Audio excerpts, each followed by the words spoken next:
Through your teachings, Lord, we learn wisdom, grace, and mercy. But in moments of discernment where we need your grace the most, we can forget your words. Help us always to remember that you are the reason for everything. You are why we work, why we try, why we get innovated, and why we resolve. Faced with any challenge, we need only one focus, your words of love. In this moment, we promise to put your instruction first.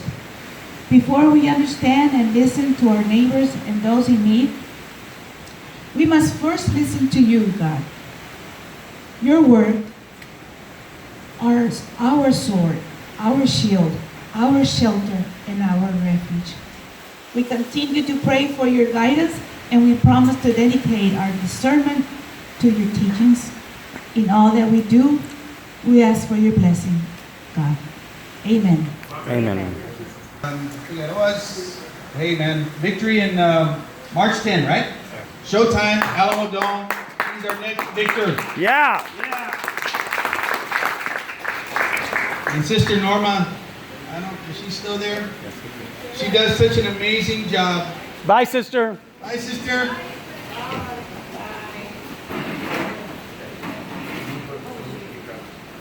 You know, Christ teaches us to be more like Him, and the way that we're more like Him is when we serve others, when we serve the most needed, when we serve the immigrant, when we visit people in prison, when we feed the hungry.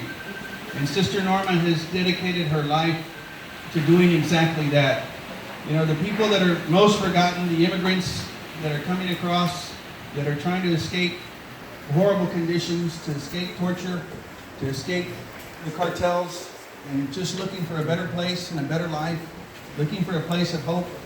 You know, they come first to the Respite Center that's run by Sister Norma, and she opens her heart, she opens her doors, and she takes care of them. They get food, they get clothing, they get bathed, they get loved. And Sister, we love you for it. God bless you.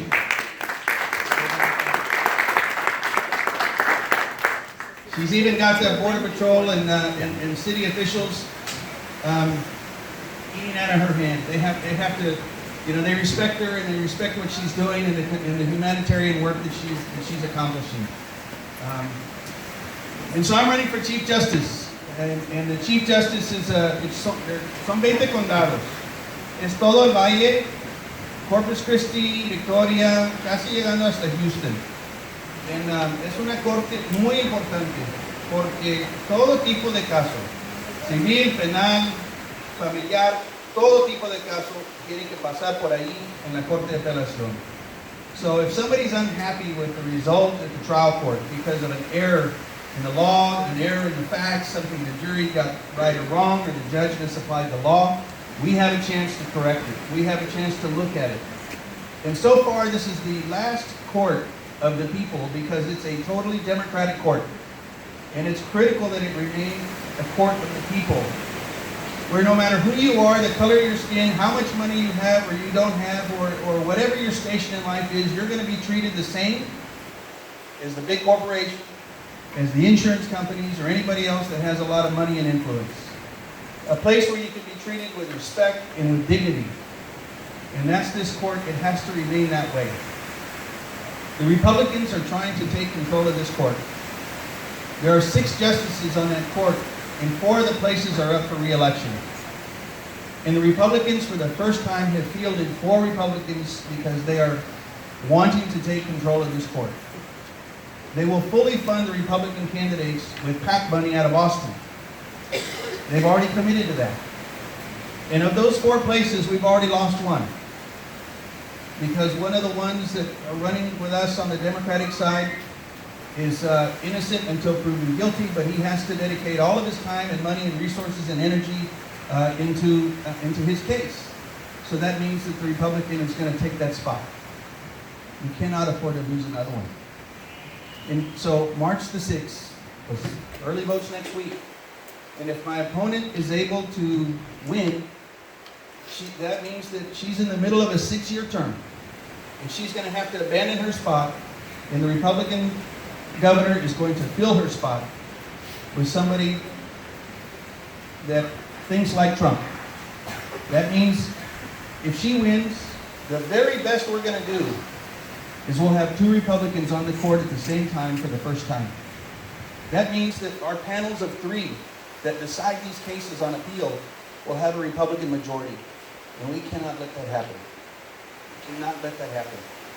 And it doesn't have to happen because my opponent says, hey, I've been on the court 15 years and I have all this experience and I'm ready to lead the court. Well, if I win, she stays on the court because she's in the middle of her term and we won't lose her experience. She'll still be there. Whatever institutional knowledge she has, she will continue to contribute that. And so, and then her other argument is, well, but if I get Chief Justice, I'll be there 6 years. And we'll only have to give it up to a Republican for another 2 or 2.5 years. Well, this is the 3rd time that she seeks a different office than the one we elected her to. First, she decided to run for the Supreme Court and lost. Then she decided to apply for the federal bench, and she didn't get it. And now she's deciding to run for Chief Justice. And so that's the 3rd time. So if she becomes the Chief Justice, if she's offered a federal bench, or she's offered another opportunity, she's going to take it and abandon the Chief Justice position for another, and then we'll be with another Republican for another 6 years. That's not a chance we can take, and we don't have to take, because I'm ready to be your Chief Justice. I've been a lawyer for 30 years. Been board certified that entire time. I'm your only candidate who is board certified. Your only candidate who has received the highest legal rating and both in terms of legal ability and in ethical standards by my peers who are the judges and the lawyers who make the nomination. I'm a family man, been married for 28 years to Sandra Gonzalez. Our kids are grown. I don't have any, no tengo nietos todavía, nomás, I'm a grandpup, I have a grandpuppy. And, pero así comenzamos todos. It's good practice. We have some great candidates on the ballot this year, and I'm very excited because all of us have been working so hard. And I would be remiss if I didn't thank all those who have helped me on my campaign. Many of them are here, Selena, Orlando, and I don't know, I'm missing some others. Was Chano, the one who organized this? Sara Lopez, you know her, I couldn't do it. I mean, it's just been amazing. It's been very exciting. We've been doing this for almost a year. And I remember a year ago, I thought, man, this day's never going to get here. And now it's here, I'm going, oh, there's not enough time. Porque son 20 condados. And last night we were in Kingsville, got home at 1:30 in the morning. And up at Mass at 7:30, and I guess I gave it. Because we're almost done with the race, and with the grace of God, and with your help, and with your vote, we're going to get it done. So thank you, que Dios lo bendiga, and let's help all each other.